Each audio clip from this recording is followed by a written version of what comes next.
So it absolutely blows my mind that this is even a topic online right now, but every single time I make a video talking about the future of the Splatoon series, I always get the same comment over and over again, that Splatoon 4 is not happening.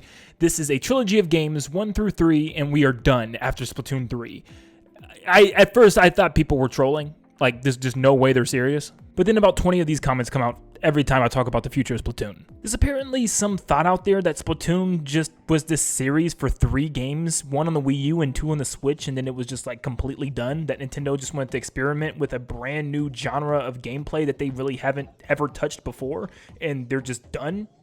Especially when it has sold so well. It's just crazy to me. I don't understand what is going on with people. So most of these worries come from a Nintendo Treehouse event that actually took place right before Splatoon 3 released, and they were showing off Alterna and the single player gameplay, and one of the Treehouse members mentioned how this was going to be the end of a saga, that this was going to be the last part of a 3-part story, and everybody immediately just fell to their knees and assumed that Splatoon was completely over with. And it's weird that this one Treehouse event is what's causing everybody to overreact over the thing. I mean, it's literally about the story mode for one. This is the only time we've heard Nintendo ever say this. They never put out any official tweets. They never came out and said that Splatoon 3 was it. They never mentioned it in any type of the multiplayer segments. They never said that this was just going to be the end of Splatoon after just a simple 3 games. Now, I do want to add the fact that Splatoon 3 does feel like it closes off a 3-game story. We learn everything that we need to know about the Inklings, the Octolings, the Great Turf War, everything that happened before them with the humans, you know, the Great Wave that, you know, drowned and wiped out all the human race and everything that went on with them with the volcanoes and the wars that they went through.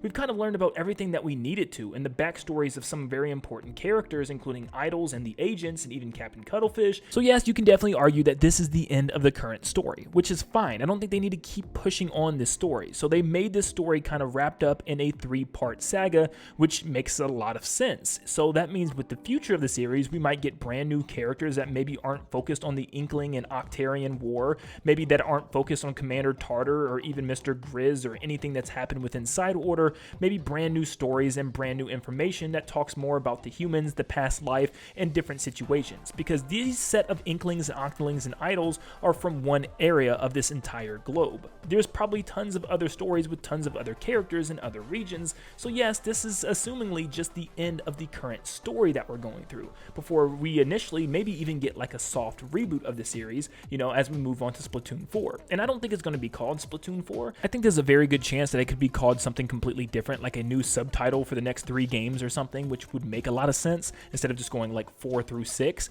So yeah, I think they are planning on futures of Splatoon. Like, it just makes sense, and I haven't even dove into the numbers yet. Splatoon is a fresh, brand new franchise. Yes, pun intended. But Splatoon 1, being so fresh, sold almost 5 million copies on a dying console, which is just insane. Splatoon 2 absolutely blows up with 13.30 million copies sold, and Splatoon 3, 11.71 million, and that's just under a year and a half so far. And a lot of time when you have a sequel of a game on the same console, it doesn't perform as well as the first game. But as you can see here, that definitely is not the case, as Splatoon 3 is the fastest growing Splatoon game in the entire series so far. So it's safe to say that Splatoon is doing numbers for Nintendo, and they're not going to want this to just fade away after just having such an elite brand new series pop up. Of course, outside of sales, Splatoon is absolutely massive in Japan. I mean, they have concerts for the characters, they have, you know, plushies and toys and all types of advertisements within different media.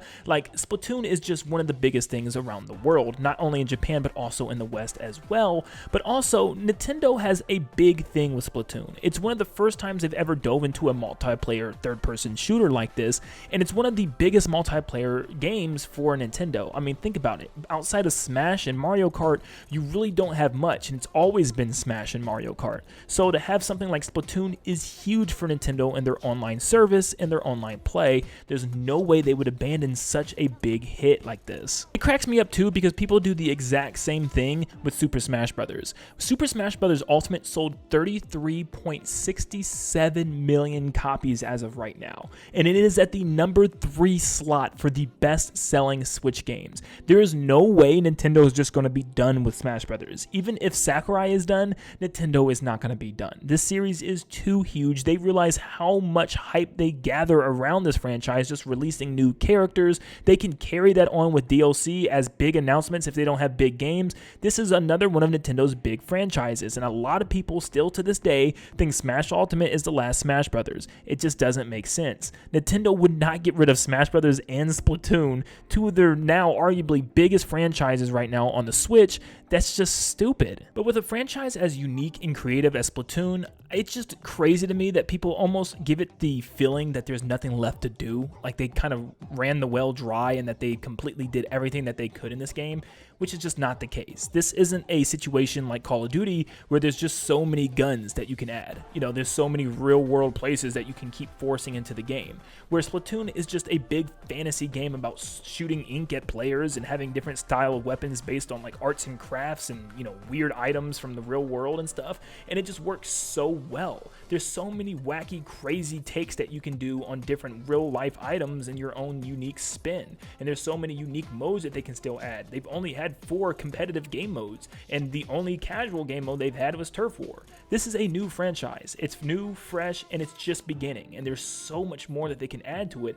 It's just starting. And you can ask the die-hard competitive Splatoon 3 players who really know what they're doing with the game and the loadouts and the weapons, and they'll even tell you that, yeah, Splatoon 3 is not perfect. The map design can definitely be a lot better. Some of the weapon kits just aren't that good. There's a lot of problems and issues with the community right now, which means there's always room for improvement. This is just a couple little things that they can fix with the game, and I'm sure that there's going to be some major fixes and changes as the series continues to progress and grow. There's still so much they can do with the single player, as it's still very limited to what it does. With its linear, you know, obstacles floating in the sky, there's still things they can do with it. They just started different things like a roguelike with side order, and even, you know, a zombie survival type of thing with Salmon Run. There's still so many more game modes they can test out and try, like I said, pulling from games like Call of Duty, but just putting its own twist in it. And trust me, this franchise is far from over. I actually just made a video the other day discussing Splatoon 4 and what Splatoon 4 could actually be, and literally just sitting down at my computer and thinking of ideas, it's just endless. I could have pages and pages and pages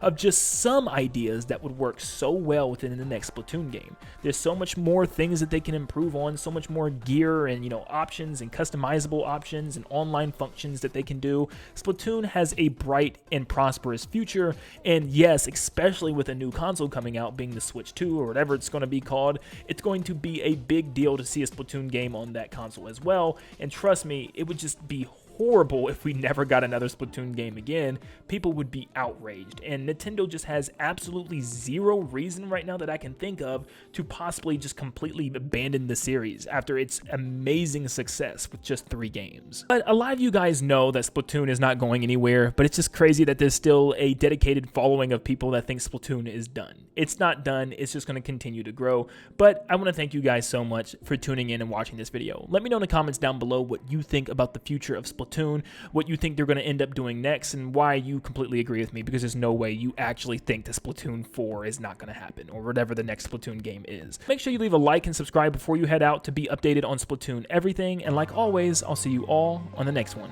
See ya, guys.